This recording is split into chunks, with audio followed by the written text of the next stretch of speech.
Bonsoir à tous, il est 19h à Tahiti, 19h30 aux Marquises et 20h au Gambier. Dans l'actualité de ce dimanche 1er février, la parade de Miss France à Papeete cet après-midi n'a pas rassemblé la foule des grands jours, mais le public présent a pu partager un grand moment d'émotion placé sous le signe de la culture marquisienne, l'archipel maternel de Hinaupoko Devèze. Et Miss France 1991, Mareva Georges Marciano est notre invitée ce soir. Elle nous parlera de son rôle aux côtés de Miss France 2026, mais aussi de son engagement en Polynésie contre les violences et contre l'ICE. C'est un projet qui fait grincer des dents les riverains de Tem'e à Moorea. Météo France prévoit d'implanter un radar à la pointe. Surfeurs, familles, membres d'associations ne veulent pas dénaturer le paysage ni subir de nuisances. Et puis tout au sport, Kaoli Vast en lice à Pipeline à Hawaï lors de la Lexus Pipe Challenger. Il a fait un nouveau pas vers le WCT en passant un tour pour son premier jour de compétition. Il y aura aussi du CrossFit avec une toute nouvelle compétition dans le calendrier, la Tahiti Championship. Hier et aujourd'hui, il fallait être puissant, rapide et endurant. Et du beach tennis avec la 5e étape du Tour qui s'est terminée hier. Nous ferons le tour de toute cette actualité sportive avec David Chang dans Tout au Sport tout à l'heure. Enfin, comme chaque dimanche, votre rubrique Fénois d'avant, saut dans le temps en 2008, quand s'ouvrait le premier salon du tourisme. Les professionnels voulaient alors attirer les touristes locaux. C'est désormais devenu un rendez-vous incontournable. Voilà pour les titres, merci d'être avec nous. Miss France a donc descendu l'avenue Povana à Opa sur un char fleuri accompagné d'une troupe marquisienne. L'événement, placé sous le signe de la jeunesse engagée, n'a pas rassemblé une grande foule, mais le public présent n'a pas caché son émotion ni sa fierté. On voit cela avec Patrick Régis et Dylan Fels. Bien avant la sortie de Miss France des Jardins de la Présidence, la foule prend peu à peu possession de la rue. 7 ans après le dernier sacre d'une Miss Tahiti, tout est fin prêt pour accueillir Hinaupoko Devèze.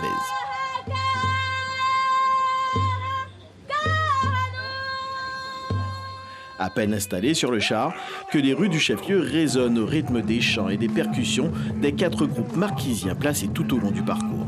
C'était important pour toutes les îles Marquises de célébrer aujourd'hui parce que notre reine, une reine des Marquises, est devenue une reine du monde entier maintenant. Donc on est venu rendre hommage à notre Miss. C'est quand même une fierté.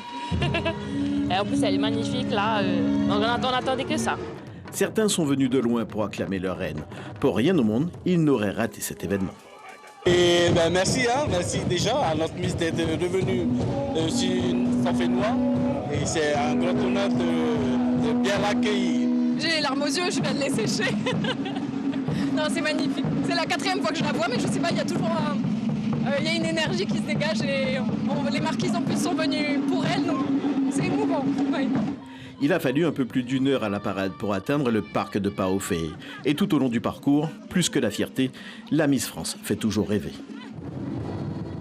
C'est très symbolique pour nous, du coup, de savoir qu'on vit ici et que c'est elle qui a été élue cette année. Du coup, on ne pouvait pas louper ça.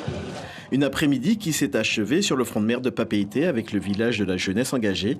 Hinaupoko Devèze devrait rester au Fénois jusqu'au 3 février prochain.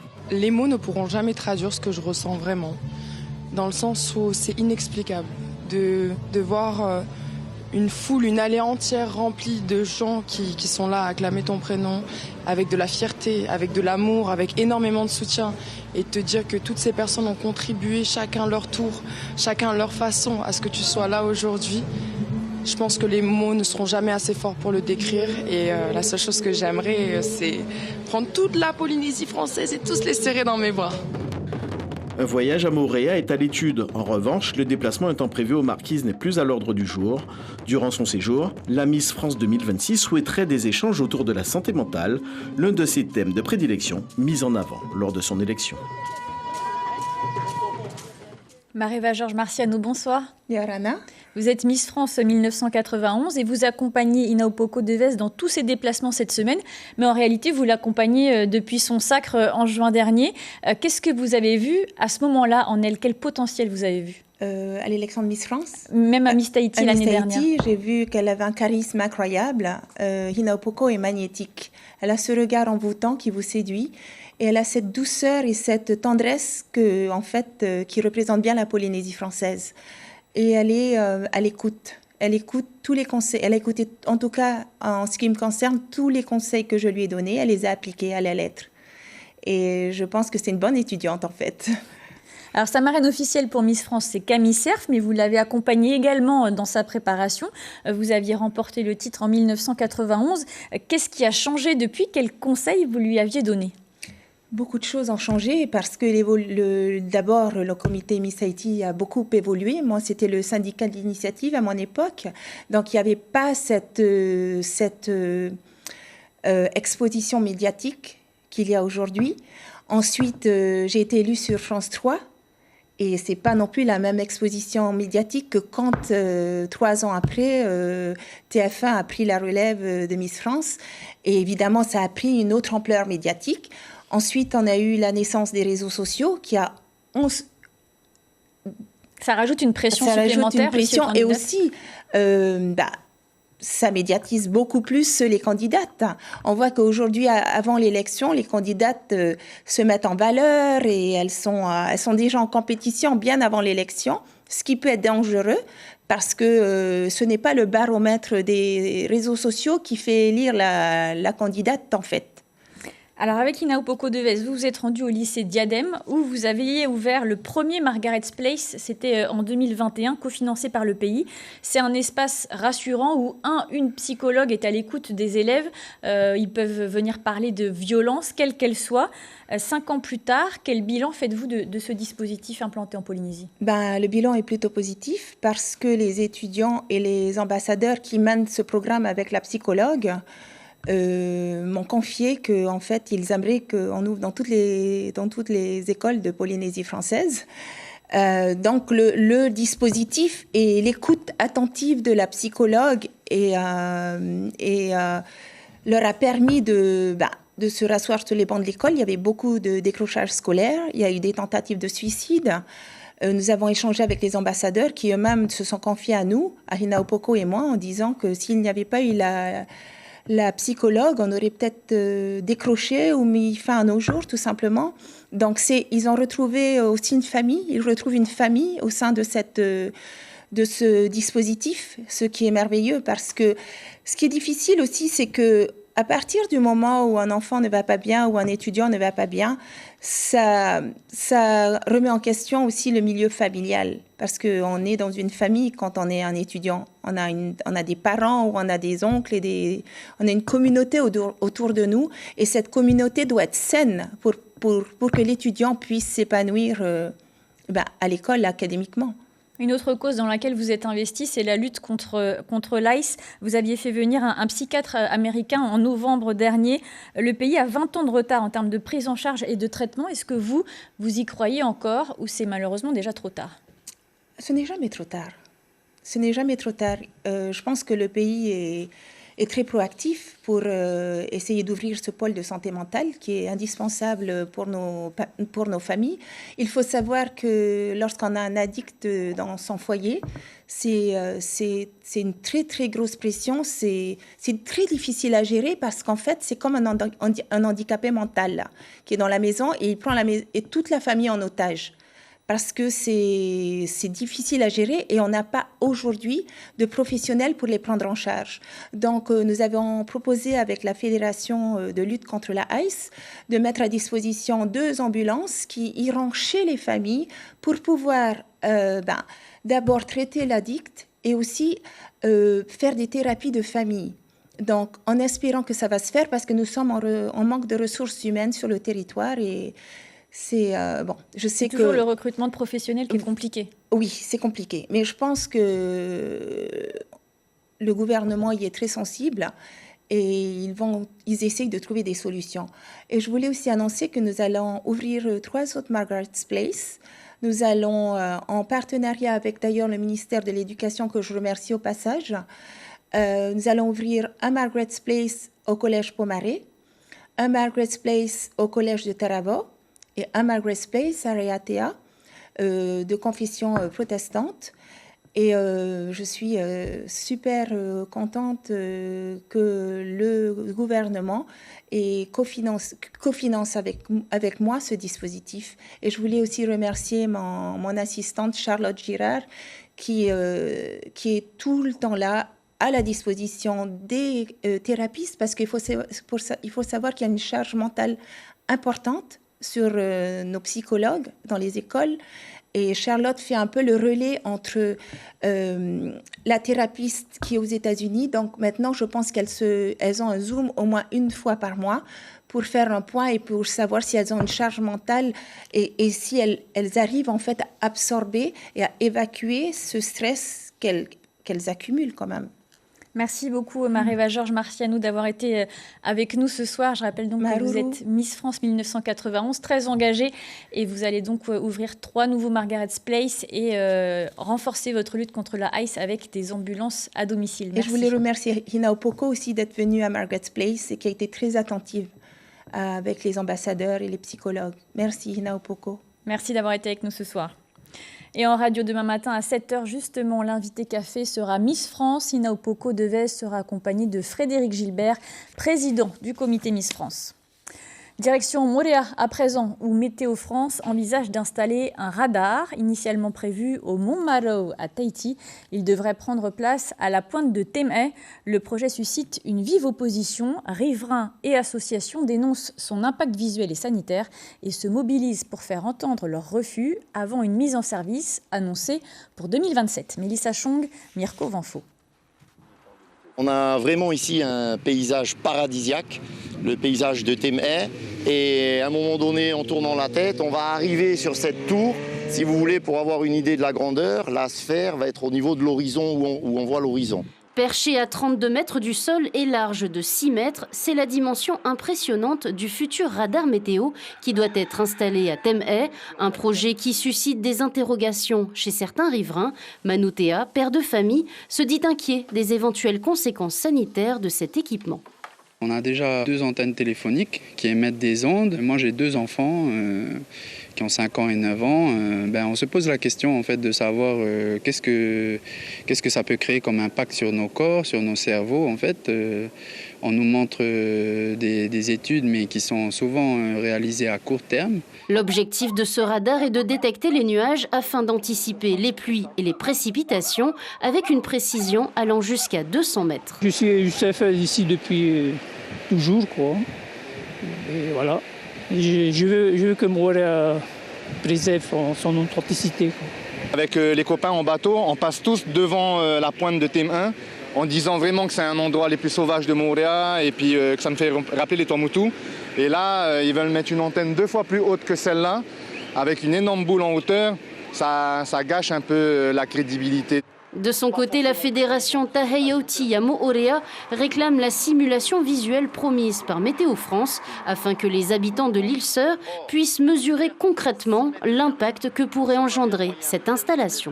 Il faut savoir qu'il y a 800 habitants, un peu plus, ou 1000 habitants à Tem'e, et il faut qu'ils soient tous informés de ce projet-là. Voilà. Et notamment les voisins proches, parce qu'il y en a qui vont se retrouver, ils sont à moins de 30-40 mètres de la tour, et ils vont se retrouver vraiment avec une tour gigantesque chez eux. Le pays et l'État financent le projet à hauteur de 93 millions de francs, quand Météo France investit près de 300 millions de francs pacifiques. Contacté par nos équipes, l'établissement public n'a pas souhaité donner suite à nos demandes d'interview. En bref, la grogne des brancardiers risque de monter d'un cran au CHPF. Un seul syndicat aurait été invité à la rencontre prévue avec la direction demain, provoquant la colère de l'autre. La CSIP dénonce des dysfonctionnements dans le travail quotidien. Explication à lire sur notre site internet. Place à l'actualité sportive à présent avec Touar au sport présenté par David Chang.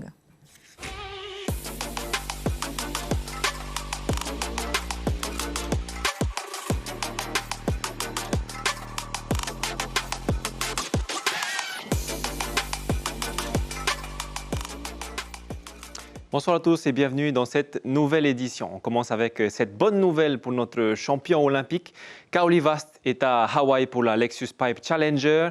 Il a fait son entrée dans la compétition aujourd'hui et s'est imposé dans sa série face notamment à Carlos Munoz du Costa Rica. Un score de 16,03 grâce à 2 droites. Rappelons que le Tahitien peut aller chercher la qualification pour le CT s'il va jusqu'aux demi-finales de cette compétition.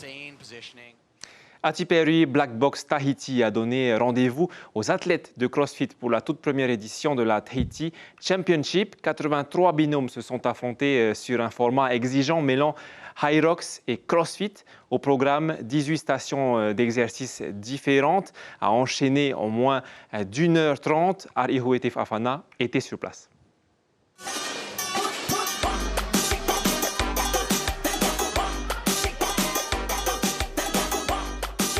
On voulait donner un peu notre style, notre philosophie d'entraînement ici à CrossFit BVT. Avec cette épreuve, on voulait tester vraiment qui est le plus fort, qui est le plus rapide, qui est le plus endurance partout. Et dans cette quête, la team Mambas se distingue comme la plus solide du plateau. Mahana et Baya repoussent leurs limites pendant 57 minutes d'efforts intenses. Allez, là, on a 15 secondes de répétition. Et s'adjuge la première place de la catégorie Challenger Dames. On a bien géré. On s'est dit qu'on ne va pas partir trop fort pour gérer justement l'intensité, étant donné que c'est un long road avec énormément d'ateliers, énormément de mouvements, que ce soit altéro, gym, cardio. La Tahiti Championship, c'est avant tout une épreuve d'endurance. La fatigue est omniprésente et pour la surmonter, la gestion de l'effort et la stratégie deviennent des éléments clés de la performance. On a beaucoup communiqué, des fois elle lâchait, je reprenais, je lâchais, elle reprenait, on arrivait à se compenser. Sans parler, hein. Ouais. C'était les moments des yeux, Le niveau il augmente, les premières sur cette catégorie, elles ont été dingues, elles sont allées très vite et elles ont montré qu'elles étaient là. Chez les hommes, le niveau monte encore d'un cran, charge plus lourde, répétitions plus nombreuses, mais rien ne semble impressionner les touristes. Un nom d'équipe trompeur, tant la performance est sérieuse. Étienne Fleur et Thierry Serran explosent le chrono et bouclent l'ensemble des épreuves en 1 heure et 2 minutes. Allez, tiens, un petit sourire. Notre stratégie, c'est de sortir et d'y aller à fond et de rester dans le rouge et de travailler là-dedans. Bon, aujourd'hui, ça a marché. J'ai failli exploser 2-3 fois, mais il était là et je pense que c'est grâce à lui. Enfin, chez les professionnels, difficile de rivaliser avec ce qui est sans doute le duo le plus en forme du moment. Ray Houssien et Kevin Bellem confirment leur statut et s'imposent une nouvelle fois comme référence du CrossFit en équipe. Il fallait jouer la montre parce qu'en fait c'était plusieurs vagues qui étaient organisées. On ne savait pas trop le time des autres, du coup la stratégie c'est d'aller le plus vite sur tous les mouvements. En vrai, la difficulté c'était de garder un pace assez élevé, mais challengeant quoi, mais que tu puisses tenir pendant 1 heure là. La Tahiti Championship s'inscrit désormais parmi les plus grands rendez-vous de CrossFit au niveau local. La Fédération tahitienne de triathlon a organisé ce matin à Whareute son duathlon avec plusieurs catégories dans la course S composée de 5 km à pied, 19 km de vélo et un sprint final de 250 mètres à pied. C'est Théophile Seri qui s'est imposé après un duel disputé avec Teva Poulain. Chez les dames, Pauline Moreau l'emporte. On les écoute l'un après l'autre au micro de Teiva Ribé.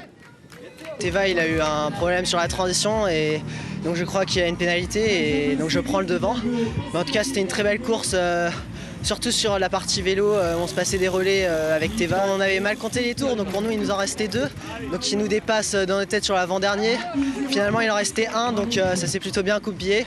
Il faisait très chaud pour commencer. Départ à 9h, c'était quand même compliqué. C'était mon premier duathlon. Donc je ne savais pas du tout comment ça allait se passer. On est peu de filles, donc ça aide pas. Heureusement, le drafting homme-femme était autorisé. Donc j'ai pu accrocher un tour sur 8 à un duo d'hommes, ce qui m'a quand même bien aidé. Du côté du beach tennis à Aoreitiniho, la 5e étape du Tour a réuni une vingtaine de participants. Les athlètes se sont mesurés dans 2 catégories distinctes, simple et double. En simple, chez les hommes, Yankel Clavry termine à la première place. Chez les femmes, Teahia Isher s'impose. Retour sur cette journée de compétition avec Reihei Nadjarian et Teiva Ribé. Elles sont amies dans la vraie vie, mais une fois sur le terrain, pas de pitié. Lors de ce quart de finale, Karine Montas fait face à Mel Borel. Après plusieurs échanges corsés, c'est finalement Karine qui passe au prochain tour. C'est tout nouveau, c'est des nouvelles sensations pour moi. J'ai l'habitude de jouer dans le sable mais au volley, donc là c'est vraiment différent, c'est pas les mêmes appuis, on est tout seul. Karine, j'étais contente de tomber contre elle en tout cas parce que du coup je la connais et ça me rassure. Chez les hommes, ce quart de finale oppose Sylvain Laurent à Pierre Didier. Grâce à une expérience de jeu plus solide, Sylvain l'emporte et file vers les demi-finales. C'était un match difficile, j'ai un adversaire coriace qui m'a fait beaucoup bouger sous cette chaleur en début de matinée, c'est pas facile. Donc le match a été très serré. Ouais. C'est mon tout premier tournoi et puis je sais qu'il est vraiment meilleur que moi, donc j'avais pas trop de pression et puis tu peux plus lâcher le bras, tenter des choses et tu sais que t'as rien à perdre quoi. Si cette compétition est généralement réservée aux adultes, Iloane Claverie, lui, n'a pas peur de se mesurer aux plus grands. Âgé de seulement 13 ans, il affronte déjà les meilleurs athlètes de la discipline. Je suis petit mais je bouge vite, je suis vif et voilà, c'est ça mes qualités, vif. Tu le sens dans le jeu, ça te permet de faire quoi des fois de sauter plus haut que certains qui sont grands mais qui sautent pas très haut. Prochaine échéance pour les licenciés de beach tennis, le 28 février prochain, à l'occasion de la 6e étape du Tour. Dans le cadre du deuxième round du championnat OFC Pro League, les Tahitiens ont pris l'avantage à 2 reprises avant d'être rejoints face au Vanuatu United. Le match s'est conclu sur un score frustrant de 2-2, malgré 3 prestations encourageantes sans victoire pour le club tahitien. Et football toujours, la sélection U19 des Aito Taurea a rencontré les joueurs de Tefana vendredi soir. L'équipe s'est surclassée pour mieux se préparer pour les sélectives des championnats du monde junior. Et cette 3e journée s'est terminée sur un apprentissage difficile. Score final 7-1. Teivaribi. Les Aito Taurea U19 face à l'AS Tefana sur sa pelouse. Un 3e match de préparation face aux seniors est sans doute le plus relevé pour les jeunes Tahitiens. Dès l'entame, Tefana impose son rythme, pressing haut, attaque rapide. Après plusieurs alertes, Yanis Dimitong ouvre le score après corner. Les occasions s'enchaînent et Lebrun double la mise avant la pause. À la mi-temps, Tefana mène déjà 2-0 face à une sélection à effectif réduit. On était censé être 15 joueurs ce soir, finalement on s'est retrouvé avec un remplaçant malheureusement. Donc le plan de jeu a été chamboulé, donc il a fallu réadapter l'équipe. L'équipe qui devait commencer. Donc par rapport à la première période, on a eu des bonnes choses. Et ensuite en face, c'est l'équipe de la Stéphana, invaincue jusqu'à aujourd'hui. Donc c'est une grosse équipe qui est en face. Donc nous, on est là pour travailler. Au retour des vestiaires, les jaunes repartent à l'attaque. L'écart se creuse après ce but du gardien des Taurea contre son camp. Puis un autre but de Tefana. Les Aito Taurea finissent par sauver l'honneur à la 37e minute grâce à Kiahinui Brown. Le score est de 4-1. Mais la fatigue se fait sentir, les espaces s'ouvrent, Tefana en profite. O'Connor Tauatua continue notamment de faire monter les points. Score final, 7-1. Je pense qu'on a été sérieux en première mi-temps, donc on sort à 2-0. On maîtrisait le match complètement, donc voilà, en deuxième mi-temps, il fallait continuer à essayer de ne pas encaisser, bon, chose qu'on n'a pas réussi, parce qu'ils ont marqué un joli but. Leçon durement apprise pour les jeunes Tahitiens qui gardent leur objectif principal en ligne de mire, les qualifications au championnat du monde U19, prévues en août au Samoa.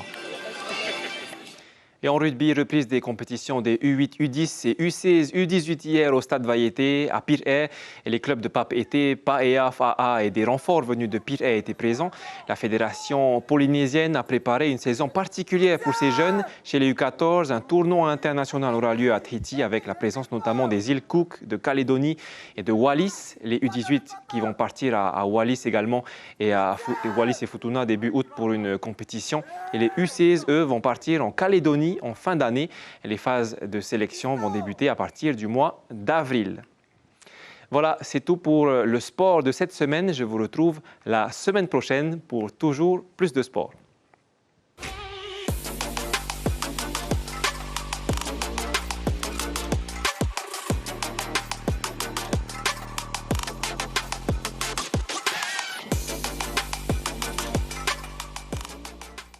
C'est un petit coin de Tahiti jalousement gardé. La pointe des pêcheurs à Punauia vit entre surf et baignade. Prisé des habitants du quartier, le lieu est aussi, comme son nom l'indique, apprécié des pêcheurs. Ambiance au fil de l'eau avec Yarita Yata et Jérôme Lee. Vincent profite du beau temps pour lancer quelques lignes. Ce bout de plage est un bon spot pour pêcher. Enfin, ça dépend des jours. Il faut venir tôt le matin. Avant d'arriver, il y avait toujours un poisson ou deux qui traînait même à 10 h le matin. Là maintenant, on n'a plus rien. On pourrait arriver à 4 h quoi. Il faut dire qu'il y a de plus en plus de passages. Un spot de surf et de plongée se trouve à quelques mètres seulement du rivage. On a l'habitude de venir ici, c'est assez facile d'accès s'il n'y a pas trop de courant. Et c'est vrai qu'il y a souvent les raies, les tortues, on les voit, c'est garanti presque à 100%, donc c'est ça qui est bien. Ouais. Mounanoui et ses cousins ont grandi sur cette plage. Eux aussi remarquent cette affluence de touristes. Au lieu qu'ils aillent, je pense, sur les spots de snorkeling, là, hein, comme à Tapuna, hein, au lieu qu'ils aillent payer des trucs, ils viennent directement là, hein, c'est gratuit, quoi, hein. Ils peuvent aller d'eux-mêmes. Des fois, on leur explique aussi comme quoi que c'est fort le courant, il faut faire gaffe. Hein. C'est peut-être pas le bon jour où vous êtes venus. Il y en a qui écoutent et il y a d'autres non.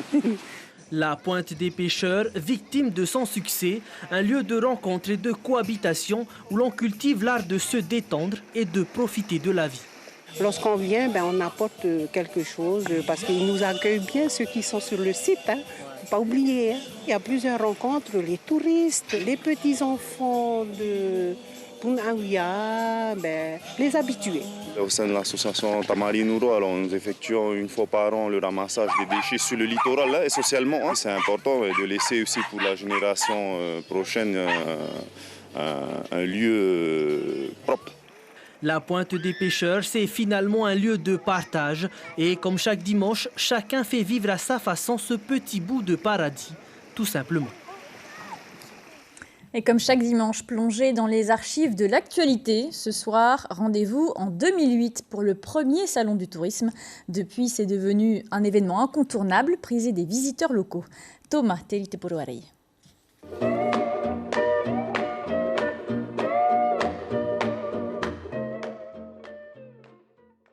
Savez-vous que presque 30 milliards chaque année quittent nos rivages pour aller se dorer la pilule à l'étranger?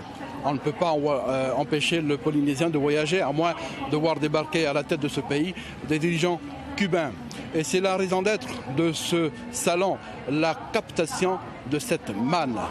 Plus facile à dire qu'à faire. Comment donner envie aux résidents polynésiens de redécouvrir sa culture, ses marais, de renouer avec ses traditions. D'aucuns diront que c'est une question de moyens, mais c'est surtout une question de prix. Une bouteille d'eau minérale, une bouteille d'eau royale, pour ne pas citer son nom. 450 francs dans une pension à Tahiti. 95 francs au supermarché. Oui. C'est cher payé. Hein? C'est cher payé, oui. Évidemment, jamais le touriste moyen ne résiste à l'envie de dénoncer cette pratique honteuse des prix exorbitants, car il est tout aussi exigeant à l'étranger que chez lui. Dès lors, la formation des personnels d'accueil est un impératif absolu. Il y a quand même une forte demande au niveau des pensions de famille et de la petite hôtellerie, concernant des agents de cuisine, concernant des gouvernantes. Donc c'est surtout ces deux formations où il y a quand même une forte demande pour le tourisme dans les îles. Mais s'explique-t-on réellement cette désaffection des touristes polynésiens pour leurs îles? Ariatea Mama-Yolande, qui ne reçoit que des gens de l'extérieur et très peu de gens du pays, a sa petite idée. Il me semble que l'instabilité politique chronique dans notre pays en est l'une des raisons à mon avis. L'autre raison, c'est le prix du billet d'avion. C'est, semble-t-il, un avis que partage pratiquement tout le monde ici. Ce qui représente un frein, c'est le coût du transport. Durant le salon du tourisme, Air Tahiti propose des chèques cadeaux. Qui varient selon la destination d'un montant de 3 000 francs à 8 000. Disons-le, la compagnie territoriale ne prend aucun risque avec son chèque cadeau. Un coup de pub assurément. Mais ce dont a besoin le tourisme intérieur polynésien, c'est d'un coup de pouce. Avant de refermer cette édition, je vous en rappelle l'un des principaux titres, la parade de Miss France cet après-midi à Papeete sous le signe de la jeunesse engagée. Inaupoko Devez a descendu l'avenue Powanao pas sur un char fleuri et accompagné d'une troupe marquisienne. Un moment d'émotion et de fierté pour le public présent. À suivre, le film La vérité sur Brian Banks, puis le documentaire sur les trésors du château de Fontainebleau. L'information locale continue dès demain matin, 6h en radio avec Teupo Fatupua Ave et Ibrahim Ahmedazi. Demain soir à cette même place, 18h30 Vito Tapo, 19h Maruki Duri. On se quitte avec des images de la parade de Miss France à Papeete. Très belle soirée sur la première. À bientôt.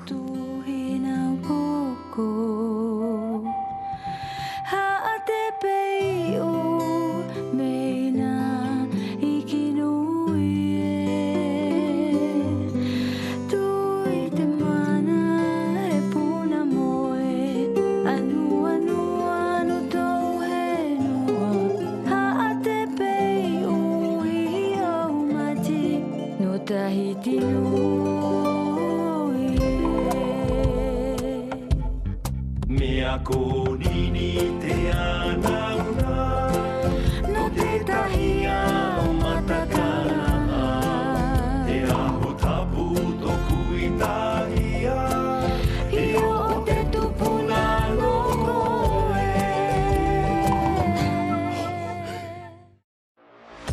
Retrouvez toute l'info sur WhatsApp en scannant notre QR code.